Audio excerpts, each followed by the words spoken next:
கண்டிப்பா யார் அந்த தோத்திரம் பண்றது? ஒண்ணு ஐஸ் வைக்கிற ஜாஸ்மின் அக்காவா இருக்கும், அல்லது சுவிசேஷன் சுமதி அக்காவா இருக்கும். பார்ப்போம்.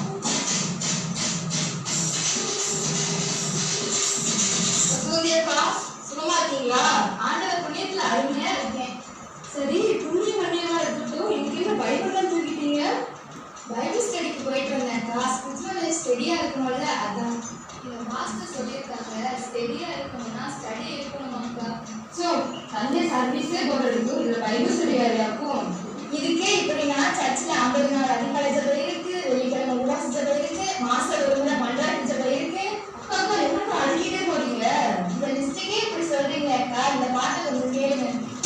திங்கட்கிழமை குடும்ப ஜபம், செவ்வாய்க்கிழமை கூட்டு ஜபம், புதன்கிழமை வேத பாடம், வியாழக்கிழமை வீட்டு ஜபம், வெள்ளிக்கிழமை உபவாசம், சனிக்கிழமை காத்திருப்பு, ஞாயிற்றுக்கிழமை ஆண்டவரை பார்க்க மனம் துடிக்கலையா? ஞாயிற்றுக்கிழமை ஆண்டவரை பார்க்க மனம் துடிக்கல. நல்லா தான் இருக்குதுக்கா. அக்காவா? இது யாருடா?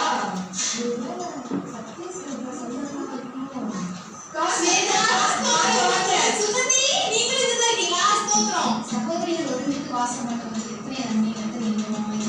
சரிக்கா, இதெல்லாம் இருக்கட்டும். நீங்களும் பயன்படுத்திக்கிட்டு எங்க போயிட்டு வரீங்க? சர்ச்சில் ஒருத்தனை ஜபம் இருந்துச்சு. அக்கா உங்க சலிப்பே வராதுங்களா?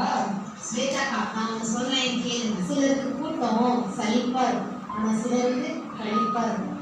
கடமைக்காக வர்றவங்களுக்கு ஆராதனை அருமையா தான் இருக்கும், ஆனா அவர் மேல அன்புள்ளவங்களுக்கு ஆராதனை அருமையாகவும் இருக்கும், அறுசுவையாகவும் இருக்கும்.